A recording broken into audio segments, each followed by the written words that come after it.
테니스 그랜드슬램 22회 우승에 빛나는 경력, 잔디, 하드, 클레이, 그 중에서도 흙으로 이루어진 클레이 코트인 프랑스 오픈에서만 무려 14번 정상에 오른 클레이 코트의 황제, 209주 연속 세계 1위. 테니스를 하는 분들 중에 이 남자의 이름을 모르는 분은 없으실 겁니다. 라파엘 나달. 그런데 그 전설이 배를 움켜쥐며 쓰러졌습니다. 그리고 코트에서 사라져버렸죠. 1위를 유지하던 랭킹은 672위까지 떨어졌고 결국 2024년 11월 코트를 영원히 떠났죠. 엄청난 코트 커버링과 날카로운 각도의 포핸드, 영원할 것 같았던 그의 커리어가 막을 내리는 순간 참 복잡한 마음으로 마지막을 지켜본 분들 많으실 겁니다. 나달의 무릎을 꿇게 만든 건 복부의 부상이었는데요. 처음에 복직근, 그리고 이후에는 장요근에서 문제가 생겼던 거죠. 그 중에서도 장요근에 대해서 좀 더 자세히 다뤄보려 합니다. 이 장요근 같은 경우는요, 테니스를 할 때 정말 중요한 근육입니다. 아니 사실은 장요근을 비롯해서 몸을 접는, 좀 디테일하게는 고관절 굴곡이라고 하는데요, 이 동작이 정말 중요하죠. 그런데 이렇게 몸을 웅클 일이 있나 싶으실 텐데요, 몇 가지 예시를 한번 보시죠. 더블을 위해서 한껏 뒤로 젖혀진 몸, 이건 다시 앞으로 웅크러지면서 늘어났던 장요근이 다시금 짧아지면서 강한 서브 파워를 만들어내고요. 서브뿐 아닙니다. 코트 바깥쪽으로 길게 빠진 상태에서 상대방은 빈틈을 공략하기 위해서 반대로 공을 보내죠. 그러면 그 공을 따라잡기 위해서 열심히 달려가야 하잖아요. 이때 반드시 필요한 게 다리를 충분히 높게 들어주는 포인트입니다. 나달이 장요근 파열 이후에 코트 위에서 움직임이 느려지고 서브가 약해진 게 바로 이 때문인데요. 장요근은 몸의 움직임을 만드는 엔진이거든요. 이 엔진이 고장나면 아무리 대단한 선수라도 경기력을 제대로 발휘할 수 없죠. 그래서 오늘은 이 장요근과 깊게 연결된 달리기에서의 들기 동작에 대해서 좀 더 자세히 알아보려고 해요. 이 달리기라는 게 그 자체로 테니스에서 진짜 중요하기도 하지만요, 테니스에 필요한 근육을 만든다, 이런 측면에서 봐도 너무나 중요한데 그 중요성에 대해서 모르는 분들이 참 많습니다. 아니면 중요하다는 건 알긴 하지만 근데 이걸 뭐 어떻게 잘해야 되는 거지? 그냥 열심히 달리기만 하면 되나? 뭐 이런 정도로만 생각하는 경우도 많고요. 그래서 오늘은 달리기에서 가장 중요한 포인트 중 하나인 들기에 대해서 확실하게 알려드리려고 합니다. 다리를 어떻게 들어야 하는지, 어떤 근육을 써야 하는지, 보강운동까지 전부 다뤄볼 텐데요. 그리고 이런 내용들을 포함해서 테니스에 특화된 스피드, 민첩성 트레이닝을 체계적으로 배워보고 싶으신 분들은 고정 댓글 한번 확인해 주시면 좋겠습니다. 자, 그럼 올바르게 달려서 속도를 높이고 장요근을 강화할 수 있는 자세인 들기가 뭔지 바로 보시죠. 들기, 두 가지 자세를 한번 비교해 보세요. 그 차이가 명확히 보이죠? 무릎이 얼마나 높이 올라가느냐, 이게 포인트인데요. 이 동작이 잘 안 된다면요, 스트라이드, 보폭이라고 하죠. 달리면서 발을 내디딜 때 보폭이 좁아집니다. 속도도 잘 안 날 수밖에 없죠. 다리를 높이 들어야 보폭이 길어집니다. 멋진 자세로 달릴 수 있기도 하고요, 빨리 달릴 수 있는 방법이기도 하죠. 그리고 또 중요한 포인트가 있는데요, 빠르게 달리는데 다리를 제대로 들지 못했을 때 이런 자세처럼 넘어질 것처럼 불안한 경우가 많습니다. 불안한 자세에서 속도를 잘 내기는 굉장히 어렵죠. 그래서 근력이 충분히 있는데도 불구하고 자세가 잘 갖춰져 있지 않기 때문에 충분히 빠른 속도를 내지 못하는 경우도 많습니다. 이건 마라톤을 한다던가 뭐 느리게 달릴 때 그렇게 해당되는 건 아니고요, 달리는 속도는 느린데 다리만 높게 든다면요, 이런 식으로 자세가 이상하게 되죠. 그런데 달리는 속도가 빨라지면서는요, 굉장히 중요한 포인트입니다. 땅을 미는 것만 신경 쓰고 다리를 잘 들지 못할 때의 자세를 보면요, 뭔가 넘어질 것처럼 불안한 느낌이 있다는 게 보이실 겁니다. 다리는 뒤로 넘어가면서 몸은 앞으로 넘어질 것처럼 불안한 건데요, 그때 다리만 잘 들어도 달라지죠. 몸 전체의 무게중심이 가운데로 맞춰지게 되면서 안정적으로 달리게 됩니다. 참 쉽죠? 별거 없네, 무릎 높게 드세요, 이렇게 얘기하는 거랑 다를 게 있나? 라고 생각하실지도 모르겠습니다. 그렇게 쉽다면 참 좋겠지만요, 다리를 앞으로 잘 들려면 꼭 신경 써야 할 포인트들이 몇 가지 있습니다. 조금 더 자세히 하나씩 알아보도록 하죠. 모멘트 8, 용어가 좀 어렵죠. 그런데 이 동작 한 번만 따라해보세요. 바로 몸으로 이 개념을 느낄 수 있으실 겁니다. 다리를 앞으로 한번 들어볼게요. 두 가지 방법으로 해볼 건데요, 무릎을 구부려서 들어보시고요, 무릎을 편 상태로 다리를 들어보세요. 해보셨으면 아마 바로 느끼시겠지만요, 무릎을 구부려서 다리를 들었을 때 훨씬 더 편하게 다리를 들 수 있으실 겁니다. 이게 바로 모멘트 8 때문인데요, 직관적으로 이해하기 쉽게 말씀드리자면요, 무거운 물건을 들 때 최대한 몸에 밀착해서 들게 되죠. 누가 시키지 않아도 말이에요. 편하게 들기 위해서 그런 자세를 취하는 겁니다. 몸에 가깝게 들어야 허리에 무리가 덜 가죠. 힘을 덜 쓰려고 한다는 거예요. 다리를 들 때도 물건을 최대한 몸에 붙여서 들 때와 마찬가지입니다. 다리 무게, 이게 남의 다리도 아니고 내 다리를 드는 건데 무게가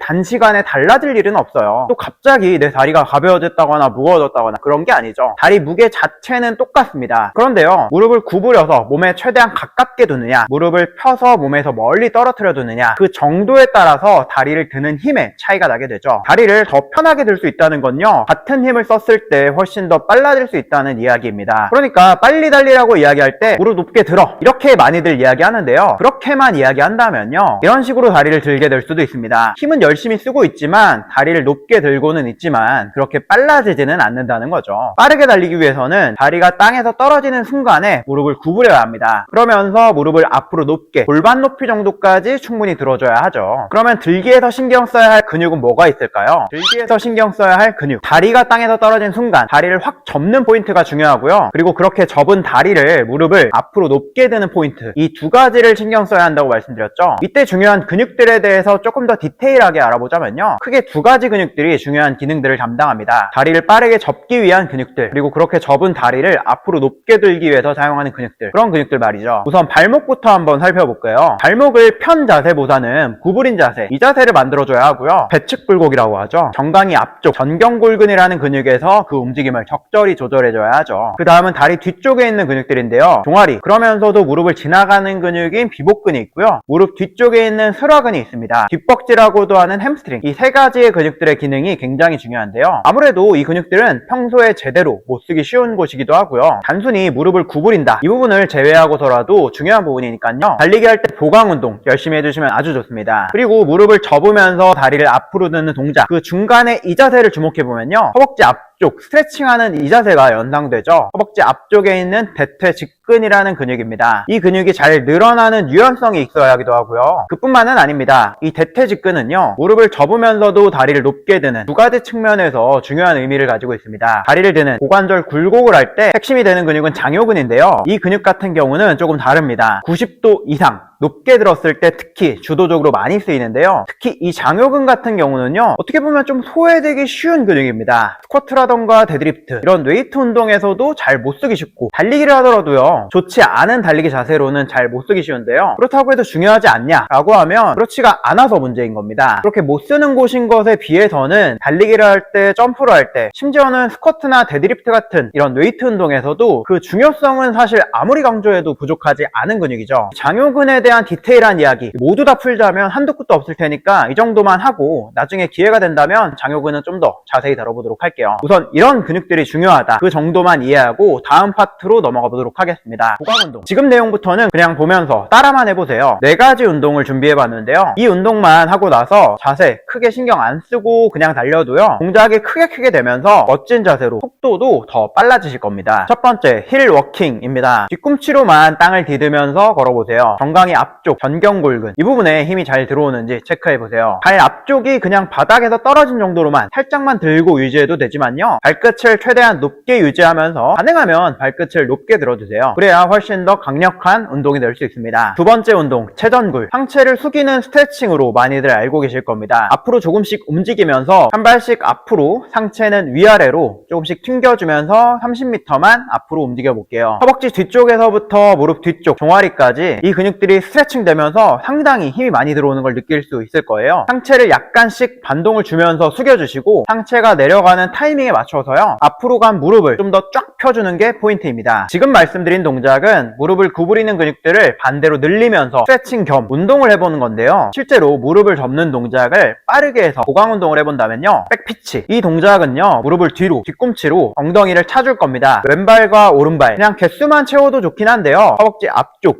이 부분 대퇴 직근이 늘어나면서 당기는 그런 감각에 집중해 보겠습니다. 그러려면요, 무릎이 앞으로 간 이 자세, 이 상태에서 뒤꿈치를 엉덩이에 붙이기보다는요, 무릎을 뒤로 몸통과 일직선이 되도록 해서 무릎을 접어주는 게 좋습니다. 무릎이 앞으로 갔을 때보다 더 들기 힘들어지실 거예요. 실제로 달릴 때는 무릎이 앞으로 간 상태에서 뒤꿈치가 엉덩이에 붙지만요, 보강 운동을 할 때는 이렇게 허벅지 앞쪽에 힘을 잘 쓸 수 있도록 해주는 게 더 좋겠습니다. 그래야 이렇게 무릎이 구부러진 상태의 다리, 이걸 높게 드는 것도 잘 할 수 있거든요. 이렇게 뒤에서부터 당겨온 다리, 이걸 충분히 또 앞으로도 잘 들어줘야겠죠. 이때 중요한 게 바로 장요근입니다. 장요근을 위한 운동 스킵. 다음은 무릎을 앞으로 드는 동작인데요, 우선 제자리에서 걷는다 생각하고 다리를 번갈아서 올려보도록 하겠습니다. 이것만 따라해도 충분히 힘들게 느끼는 분들도 계실 텐데요, 실제로 달리기 선수들, 스포츠를 하는 선수들 같은 경우에는요, 이렇게 다리를 드는 동작을 여러 가지로 변형해서 하게 되는데요, 아마 달리기 좀 배워봤다, 하시는 분들이라면 한 번쯤은 꼭 해보셨을 겁니다. 이런 동작, 스킵이라고 하는 동작들이죠. 제자리에서 걷는 것처럼 천천히 하기도 하고요. 점프를 하면서 다양하게 하기도 하죠. 그렇게 다양한 동작들로 변형해서 하는데요. 변형 동작 중에서 한 가지만 더 다리를 드는 장요근에 좀 더 초점을 두고 운동을 해볼 건데요. 아까는 다리를 골반 높이 정도까지만 올렸었죠. 이번에는 한쪽 다리만 명치 정도 높이까지 충분히 높게 들어보도록 할게요. 한 다리당 50개씩 그렇게 동작을 반복해 보도록 하겠습니다. 아무래도 달리기를 할 때는 다리를 빠른 속도로 움직이다 보니 근육을 탄성적으로 써야 하는데요. 그래야 실전 달리기도 더 잘 할 수 있을 거고요. 최대한 동작을 빠르게 반복해 보시는 걸 추천드리겠습니다. 달리기를 할 때 물론 다리를 이만큼 높게 들지는 않지만요. 다리를 그냥 높게 드는 데만 장요근이 중요한 건 아니고요. 뒤로 쭉 뻗을 때 밀어내는 이 다리, 이때 부드럽게 잘 넘어가기 위해서도 고관절 굴곡근, 장요근의 유연성이 필요한데요. 근육의 힘이 충분해야 빠른 속도에서도 잘 늘어나면서 속도와 파워를 유지하고 강력하게 발휘할 수 있습니다. 그럼 왜 장요근이냐고요? 다리를 드는 힘, 고관절 굴곡이라고 이야기하죠. 고관절 굴곡을 만드는 데는 여러 가지 근육들이 관여하는데요. 장요근, 대퇴 직근, 공공근, 치골근, 장내전근, 단내전근, 박근, 대퇴 근막장근, 이렇게 수많은 근육들이 다양하게 협력해야 하지만요. 특히 중요한 게 바로 장요근입니다. 다른 고관절 굴곡근의 경우는 다리를 들 때 무한정 높게 드는데 모두 힘을 쓰는 게 아니거든요. 고관절의 각도, 그러니까 몸통과 허벅지의 각도가 90도보다 더 좁혀졌을 때, 이때는요 다리를 드는 다른 근육들은 별다른 힘을 쓰지 못합니다. 오직 장요근만 그 힘을 끝까지 사용하게 되죠. 허리 안쪽, 배 안쪽 깊숙한 곳에 힘이 잘 들어오는지 그 느낌을 잘 느껴보세요. 제가 하는데 중간에 힘들어서 그런지 다리가 처음보다 좀 높게 올라가지는 못하는 것 같네요. 여러분은 이렇게 하지 마시고 처음 할 때부터 끝까지 명치까지 무릎을 올린다 생각하고 충분히 높게 들어주세요.